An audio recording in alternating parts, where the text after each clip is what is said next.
безбожно обворовывают своих же. Досмотрите это видео до конца, и вы узнаете, за что таджикские пограничники могут вымогать деньги. Это уже ни в какие рамки. Подписывайтесь на наши обновления и точно будете в курсе всего самого актуального. На сегодня между Таджикистаном и Узбекистаном действует не менее 6 маршрутов, по которым граждане обеих стран могут беспрепятственно ездить друг к другу. Президенты двух стран договорились рассмотреть возможность открытия в ближайшее время пассажирских железнодорожных перевозок между странами. Однако, как ложка дегтя в бочке меда, не решается проблема поборов граждан при пересечении границы. К сожалению, со стороны именно наших пограничников. В прошлом году соответствующие органы занимались проверками, наказали некоторых виновников, но проблема так и не исчезла. Очередной случай взяточничества со стороны таджикских пограничников произошел на КПП «Саразм» в Педжикенте. Члены семьи из Самарканда, приехавшие в Таджикистан на отдых и лечение, после возвращения домой написали в Фейсбуке о разочаровании, которое их постигло в Таджикистане, грубом отношении и взяточничестве со стороны таджикских пограничников. Гражданин Узбекистана Азамат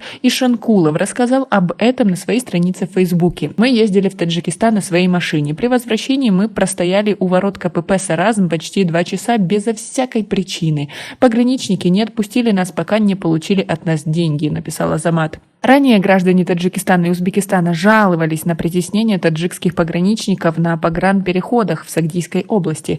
В частности, в прошлом году в СМИ и в социальных сетях было много жалоб на КПП Фатехабод в Таджикистане и Айбек в Узбекистане. Жалобы пассажиров на КПП Фатехабад в августе 2021 года вызвали бурную дискуссию, а начальник погранперехода и его заместители были уволены после того, как об этом стало известно в СМИ. В начале этого года был задержан инспектор КПП Дусти Хасан Хидаятов с поличным у одного лица за переход через границу. Однако его освободили от ответственности, ссылаясь на закон об амнистии. После принятых мер ситуация изменилась ненамного. Как брали деньги, так и продолжают их вымогать. Для этого заставляют людей подолгу стоять в очередях под палящим солнцем в летнее время, под дождем и снегом в зимний период. Такая тактика приносит свои плоды. Граждане сами начинают предлагать деньги, чтобы их быстрее отпустили.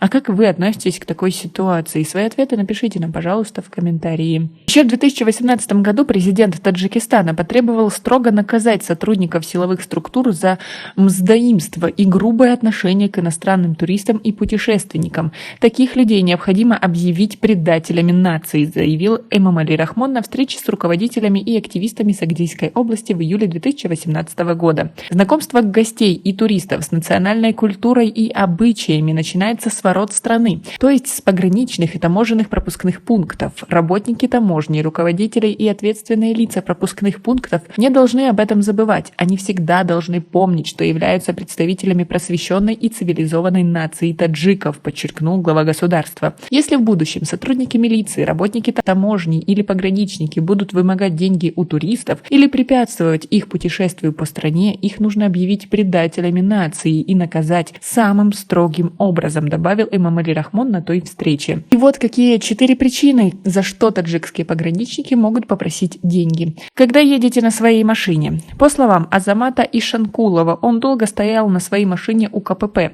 На его просьбу пропустить пограничник ответил: «Ждите приказа». Спустя 15-20 минут я сказал: «Нас ждут дома, пожалуйста, пропустите». Пограничник обещал решить вопрос через 2 часа. Азамат вынужден был обратиться к начальству. Гражданин Узбекистана рассказал, что когда он проходил паспортный контроль, один из сотрудников спросил его, что случилось. Азамат объяснил тогда, и тот предложил ему за определенную сумму решить вопрос. Азамат согласился. Вторая причина, когда вы в призывном возрасте. Таджикистан с трудом выполняет призывной план во время весеннего и осеннего сезонов. Часто избегающих от армии призывников ловят на вокзалах и КПП границы, когда те собираются покинуть территорию Таджикистана на время. Кто-то отправляется в Россию, другие хотят переждать сезон облавы, прячась у родственников в Узбекистане. По слухам, за провоз призывника через границу просят не менее 5000 самани. Правда, в этом случае люди сами суют деньги в карман пограничников. Третья причина, когда вы едете за авиабилетами. В разгар сезона, когда мигранты толпами едут на заработки в Россию и другие страны, авиакомпании поднимают цены. Чтобы сэкономить деньги, часто граждане Таджикистана отправляются в Узбекистан и покупают дешевые билеты на самолеты.